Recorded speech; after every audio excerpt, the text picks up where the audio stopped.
प्यारे सज्जनों, आज मैं आपसे बात करूंगा ये जो व्रत उपवास होते हैं, इनका रहस्य क्या है।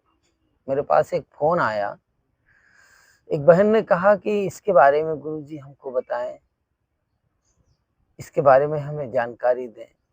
मैं आपको इसके बारे में आज चर्चा करता हूँ। व्रत क्या है? उपवास क्या है? हम अलग-अलग ये 2 शब्द हैं, समाज में प्रचलित हैं, तो इनका बड़ा ही महत्व है समाज में। तो पहले जान लें हम व्रत किसे कहते हैं। व्रत उसे कहते हैं जो एक संकल्प को हम व्रत कहते हैं।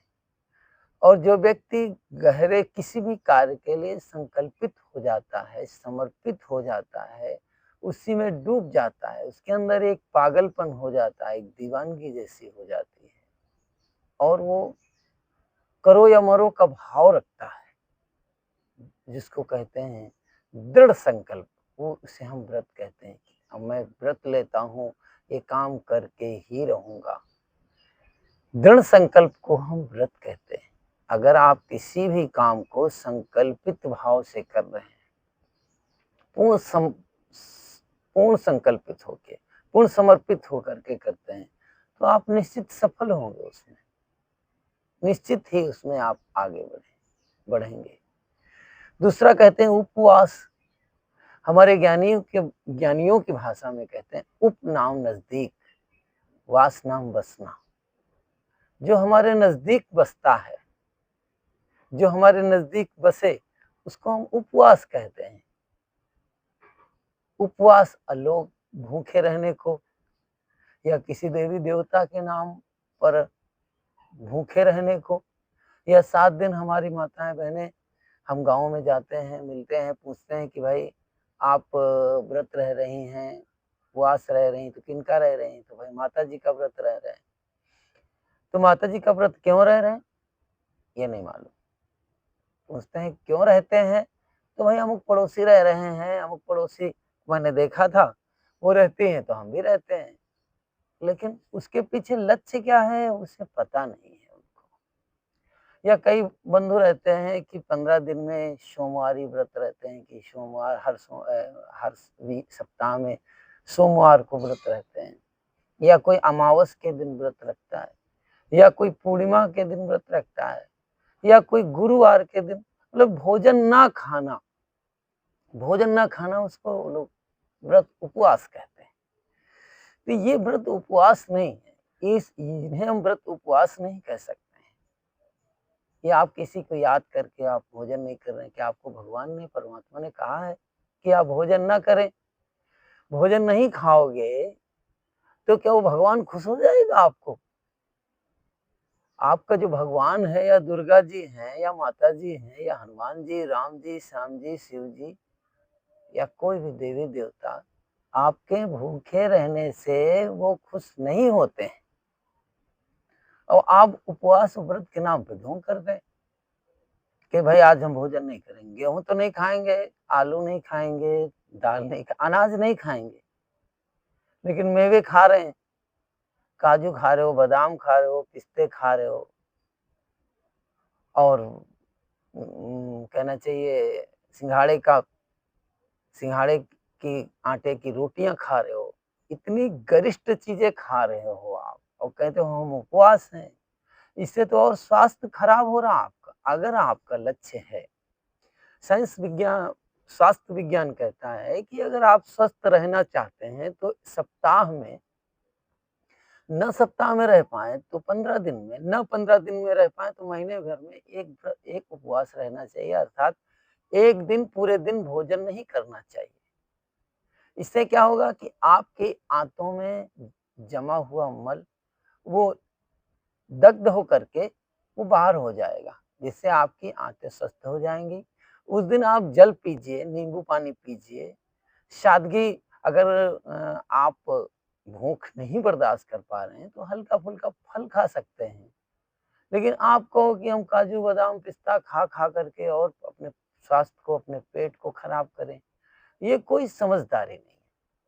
अगर आप रहना ही चाहते हैं, व्रत रहना चाहते हैं, संकल्पवान होइए आप उसके प्रति, आप अपने स्वास्थ्य, हमारा शरीर, हमारे शरीर के अंदर में 3 प्रकृति हैं, वात, पित्त और कफ। ये 3 प्रकृति हमारे शरीर के अंदर में है। हमारे हड्डियों में दर्द होता है तो उसको हम वात रोग कहते हैं, और जब हमारे मांसपेशियों में दर्द होता है तो उसको हम पित्त रोग कहते हैं। जो हमारी श्वसन तंत्र है, सांस लेने का जो विभाग है हमारा, उनमें कोई परेशानी होती है तो उसको हम कफ कहते हैं। सर्दी, जुकाम, बुखार इत्यादि कफ से संबंधित होती है। ये बीमारियां जो होती हैं, इनके हमारे खान पीन से के कारण बिगड़ते हैं। आपको लगता है कि हमें बुखार है, आप आजकल मतलब बुखार हुआ तो आप तुरंत क्या करेंगे, क्या हो, घर के हो या बाहर वाले, बस क्या करेंगे, पैरासीटामोल लो, कॉम्बिफ्लेम लाओ, या कोई एनाल्जेसिक टेबलेट ले आओ, या कोई भी आप दर्द निवारक गोली कोई भी खा लेते हैं, और खा करके सोचते हैं हम स्वस्थ हो जाएंगे, वो और बीमारियां बढ़ाते हैं, और ज्यादा बीमारियां बढ़ाएं। ये हमारा विषय दूसरी तरफ जा रहा है, लेकिन ये स्वास्थ्य से संबंधित बातें हैं कि अगर आपके शरीर में बुखार आता है तो आप भूखे रहने का प्रयास करें। लगता है कि शरीर में हरास लग रही, इसका मतलब है कि शरीर में कहीं न कहीं हमारा वात, पित्त, कफ में कहीं विकृति आ रही है। तो आप ऐसा करें कि उस दिन भोजन ना करें, गर्म पानी पिएं, या पेट में कोई अपच है, गड़बड़ी है, पेट खराब हो गया है, तो आप नींबू शिकंजी बना लें, नमक, पानी और नींबू 3 का योग डाल लें, उसमें शक्कर मिला लें। तो इन सब चीज़ों का योग बना करके आप स्वस्थ रहना चाहते हैं, लेकिन आप कहो कि हम भूखे रहें और भगवान को खुश रखें, तो ये उपवास नहीं। हमारे ज्ञानी पुरुषों ने कहा, व्रत वही जो बुरे कर्म त्यागो। ये बुरे कर्म का त्याग करना, यही सबसे बड़ा व्रत और उपवास है। व्रत वही जो बुरे कर्म त्यागो। पाप क्या है? पाप मन के विकार ही पाप है, इनका त्याग करना चाहिए। ये नहीं त्याग करते हैं आप, देवी देवता, भगवान, भगवती रख रहे हो व्रत, क्या होगा? कुछ नहीं होने वाला, कुछ भी नहीं होने वाला, इसे होना जाना कुछ नहीं है। आप अपने स्वास्थ्य लाभ के लिए रहिए, और अपने आप में जो कहा उपवास, जो स्वयं का अनुभव करिए, स्वयं का अनुभव करिए, मैं कौन हूँ, मेरा संबंध क्या है जगत से, मैं इस संसार में क्यों आया हूँ, मुझे क्या करना चाहिए, क्या नहीं करना चाहिए। ये है उपवास, स्वयं के नजदीक। कभी आपने अपने पास बैठने का प्रयास ही नहीं किए, अपने नजदीक कभी गए नहीं, कोशिश किया नहीं कि हाँ हम भी कुछ हैं, कहाँ से आए, कहाँ जाएंगे। यार मनुष्य चोला मिल गया, ये 3.5 फुट का शरीर है, खा रहे हैं, पी रहे हैं, इधर मुंह से खा रहे हैं, नीचे से झर रहे हैं, बस हो रहा जीवन इतना ही। अपने आप में लौटो, खुद को देखने का प्रयास करो, इसको कहते हैं उपवास, इसको कहते हैं। और संकल्पित होकर के जब करोगे तब उपवास होगा, नजदीकियां होंगी अपने आप से, खुद से नजदीकियां नहीं है। और हम विलग हो रहे हैं, भटक रहे हैं। अपने आप को जानने की जरूरत है, समझने की जरूरत है, सोचने की जरूरत है अपने आप के बारे में। इस भ्रम अंधविश्वास से ऊपर उठने की जरूरत है। इस भ्रम अंधविश्वास पाखंड से ऊपर उठो, और उठ करके एक अब स्वयं चेतनता में आओ, स्वयं में लौट करके आओ, स्वयं में उपवास हो जाओ, तब तो आपका जीवन बढ़िया संकल्पित बढ़िया हो सकता है, नहीं तो जीवन आपका जा रहा है।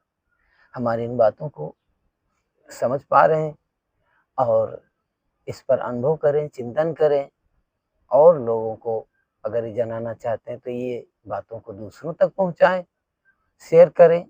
और चैनल पर नए हो तो जुड़े इस चैनल से, आपको ज्ञानवर्धक बातें, सत्संग के एक छोटे छोटे पुट आपको मिलते रहेंगे।